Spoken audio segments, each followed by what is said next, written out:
Dalam sebuah hikayat disebutkan,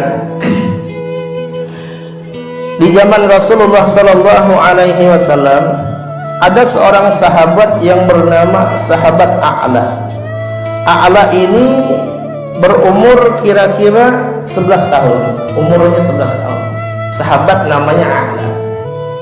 Sahabat A'la ini umurnya 11 tahun. 11 tahun itu kelas berapa dah? SD kelas 1 7 tahun. 8 9 10 11 kelas berapa dah? 5 lah. 5 mungkin ada naik kelas 3 lah, kelas 4. Jadi sahabat A'la ini umur 11 tahun. Sahabat A'la ini senantiasa sholat di masjidnya Rasulullah.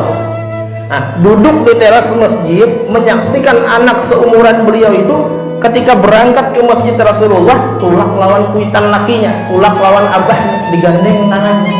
Jadi sahabat A'la ini memikir di dalam pikirannya, kemana abahku selama ini? Mulai aku lahir sampai umur 11 tahun kada pernah digandeng oleh kuitan laki, berangkat pulang ke masjid. Terpikir oleh sahabat A'la ini balik ke rumah. Ketika balik ke rumah betakon lawan mamanya, ya Umi, wahai ibuku, aina abi, di manakah abahku?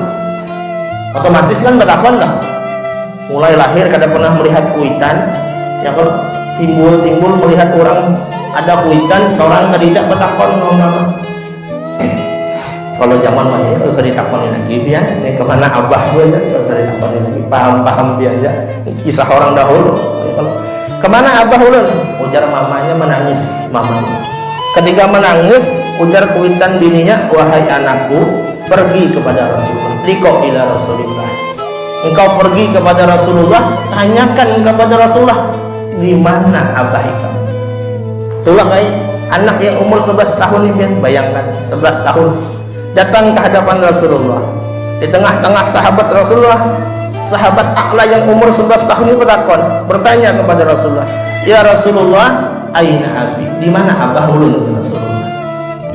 Seketika itu Rasulullah menangis melihat anak umur 11 tahun betakon dengan sidin bertanya tentang perihal abah. Menangis Rasulullah sehingga Rasulullah mengatakan, ayahmu wahai anakku menunggu engkau di pintu surga. Bahagia anak ini.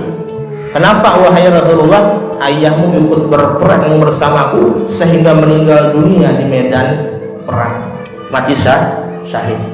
Kita ini yang coba-coba mati syahid, mati sakit yang dapat. Allahu Akbar, ya Allah Akbar, meninggal sudah.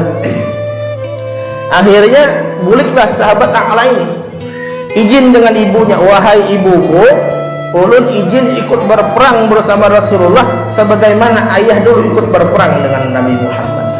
Menangis mamanya nih, wahai anakku, dulu ketika ayahmu berperang bersama Rasulullah, aku diajak oleh ayahmu, tapi aku tidak mau berangkat. Kenapa? Aku masih mengandungmu 3 bulan di dalam perutku. 3 bulan. Ketika itu pulang rombongan Rasulullah, aku orang yang paling pertama menunggu di gerbang kota Madinah menyambut sahabat-sahabat Rasulullah pulang, dan aku melihat tidak terlihat sosok ayahmu. Ketika itu aku pegang kaki kuda Rasulullah, aku menangis di bawah kaki kuda Rasul. Aku bertanya, ya Rasulullah, di mana laki ulun? Apa binyan dulu tuh biar menangis bujur, oh lakinya meninggal. Ya kalau ada pura-pura tangis saja, tangis kasih sayang saja. Di mana laki ulun ya Rasulullah? Ya Rasulullah, laki pian menunggu pian di pintu surga. Seketika itu menangis.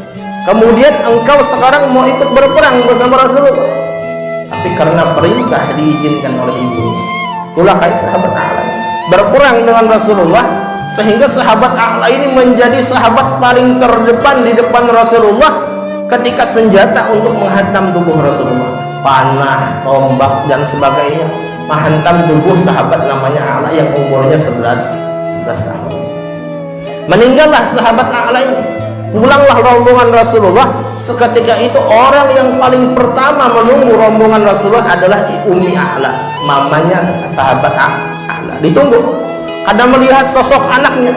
dipegang kaki kuda Rasulullah, dipegang sidin, betaqanna Rasulullah, ya Rasulullah, di mana anak ulun, di mana buah hati ulun yang ikut berperang non pian itu, di mana Rasulullah?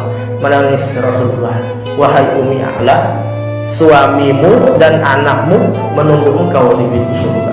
Mendengar jawaban Rasulullah, gemetar tubuh seorang ibu ini. Bayangkan seorang ibu mendapat kabar anaknya meninggal dunia, bingung, kaget, takjub, gemetar tubuhnya, dingin badannya, sehingga meninggal seketika itu di hadapan baginda Rasulullah sallallahu alaihi wasallam. Dari cerita ini kita bisa menyimpulkan satu keluarga meninggal dunia demi membela yang namanya Islam. Satu keluarga, anak laki bini meninggal demi membela agama yang namanya Islam. Maka pantas yang dianggap sosok seorang ulama yang mengatakan Islam itu belum sempurna karena sidin kada pernah ikut berperang dengan baginda Rasulullah. Beliau kada pernah menyaksikan bagaimana sahabat Rasulullah berperang mengorbankan nyawa dan jiwanya untuk tegaknya agama Islam. Makanya Islam itu mahal harganya. Jadi Islam itu sudah sempurna. Mudah-mudahan kita semua ditetapkan iman dan Islam kita kepada Allah Subhanahu wa taala sampai kita meninggal dunia. Amin Allahumma amin.